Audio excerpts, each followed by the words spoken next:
बिहार चुनाव से पहले ही इंडिया गठबंधन ने बम्पर जीत किया। भारतीय जनता पार्टी को लगाया तगड़ा झटका। उपचुनाव में इंडिया गठबंधन ने कर दिया बड़ा खेला। 4 राज्यों के उपचुनाव में इंडिया गठबंधन ने तहलका मचा दिया। भारतीय जनता पार्टी को करारी हार मचा दिया और जनता का ये मूड पता चल चुका है। देश में जनता ये समझ चुकी है कि अब वोट देश के विकास के नाम पर देना है।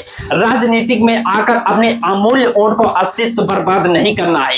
वो 4 कौन से सीटें जहां पर उपचुनाव हुआ, कैसे इंडिया गठबंधन ने एक तरीके से चमत्कार कर दिया और कैसे भारतीय जनता पार्टी की हार हुई है, ये मैं आपको दिखाना चाहता हूं। 4 राज्यों के कुल मिलाकर 5 सीटों पर उपचुनाव हुआ है, जिसमें 4 सीटों पर इंडिया गठबंधन ने तगड़ी जीत हासिल कर लिया और एकमात्र सीट भारतीय जनता पार्टी को मिली।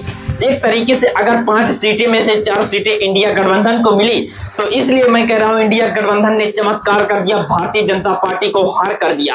और आपको बता दूं दोस्तों, इस उपचुनाव में हुआ है, यहां पर क्या नतीजे आए हैं, इस पर मैं आपको से बात करूंगा, समीक्षा कर लेता हूं। सबसे पहले 5 सीटों पर उपचुनाव में गुजरात की कड़ी सीट पर हुआ, गुजरात की विसावदर सीट पर हुआ, गुजरात की 2 सीटों पर उपचुनाव हुआ, पंजाब की लुधियाना वेस्ट सीट पर चुनाव हुआ, पश्चिम बंगाल की कालीगंज सीट पर हुआ उपचुनाव हुआ और केरल के नीलांबूर सीट पर चुनाव हुआ। और दोस्तों, इससे सबसे पहले गुजरात की बात कर लेते हैं। गुजरात की विसावदर सीट पर आम आदमी पार्टी के कैंडिडेट ने जीत हासिल कर दिया। आम आदमी पार्टी के गोपाल ने यहां पर जीत हासिल किया। गोपाल ने भारतीय जनता पार्टी के कीर्ति पटेल को यहां पर हरा दिया, यानी भारतीय जनता पार्टी यहां पर एक तगड़ा झटका लगा। इसके बाद अगली सीट की बात कर लेते हैं गुजरात की। यहां पर एक सीट गुजरात की कड़ी सीट है, यहां भारतीय जनता पार्टी को जीत मिली। भारतीय जनता पार्टी ने राजेंद्र कुमार राजू भाई चौड़ा उन्होंने जीत दर्ज किया। यहां कम से कम भारतीय जनता पार्टी को खाता खुल गया। कांग्रेस कैंडिडेट रमेश चौड़ा को कई वोटों से हरा दिया और यह एकमात्र ऐसी सीट बन गई जहां भारतीय जनता पार्टी का खाता खुल गया, गुजरात की कड़ी सीट में। इसके बाद पश्चिम बंगाल चलते हैं। पश्चिम बंगाल जो इकलौती सीट जहां पर उपचुनाव हुआ है, कालीगंज सीट, यहां पर टीएमसी की जीत मिली है। टीएमसी के उम्मीदवार अलीफा अहमद ने भारतीय जनता पार्टी के आशीष घोष को बड़े अंतर से तकरीबन 45,000 वोटों से हरा दिया। अलीफा अहमद जिन्होंने भारतीय जनता पार्टी के सीट कैंडिडेट को मात दे दिया, इंडिया गठबंधन की जीत पर भारतीय जनता पार्टी को करारी हार दे दिया। अब ये बात कर लेते हैं दक्षिण के राज्यों के, केरल की बात करूं तो दोस्तों, यहाँ पर नीलांबूर सीट से कांग्रेस के कैंडिडेट ने जीत हासिल कर दिया है। कांग्रेस भी एक फायदा मिला है और नाम दोस्तों उनका नाम है आर्दन सहकार ने दोस्तों कई वोटों से यहां पर जीत दर्ज कर लिया। विधानसभा एक और सीट पर कांग्रेस ने जीत दर्ज किया है। एक तरीके से 5 में से 4 सीटें इंडिया गठबंधन को मिली है।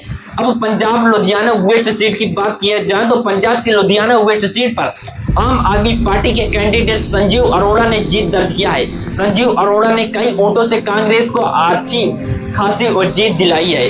उन्होंने भूषण आसू को यहां से हराया, लेकिन क्योंकि दोनों इंडिया गठबंधन में ही है, आम आदमी पार्टी को ये मिला, तो एक तरीके से इंडिया गठबंधन को ये सीट मिली। अब पंजाब की लुधियाना वेस्ट सीट आम आदमी पार्टी के पास थी।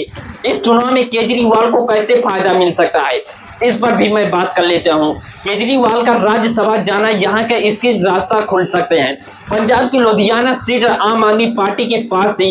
इसके बाद क्या हुआ कि आम आदमी पार्टी ने राज्यसभा सांसद संजीव अरोड़ा को यहां से कैंडिडेट बना दिया और राज्यसभा सांसद सीधा एक तरीके से विधान सभा में उतार दिया। इसके बाद क्या हुआ कि राज्यसभा सीट छोड़नी होगी, अब यह सीट खाली हो जाएगी।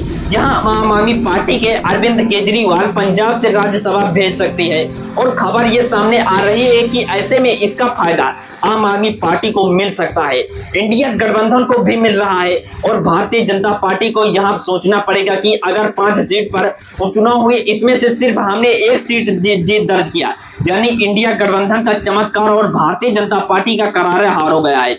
बहुत बहुत शुक्रिया वीडियो में बने रहने के लिए। अगर वीडियो पसंद हो तो वीडियो को लाइक, चैनल को सब्सक्राइब करना मत भूलिएगा, क्योंकि ऐसे वीडियो मैं आप तक पहुंचाता रहता हूं।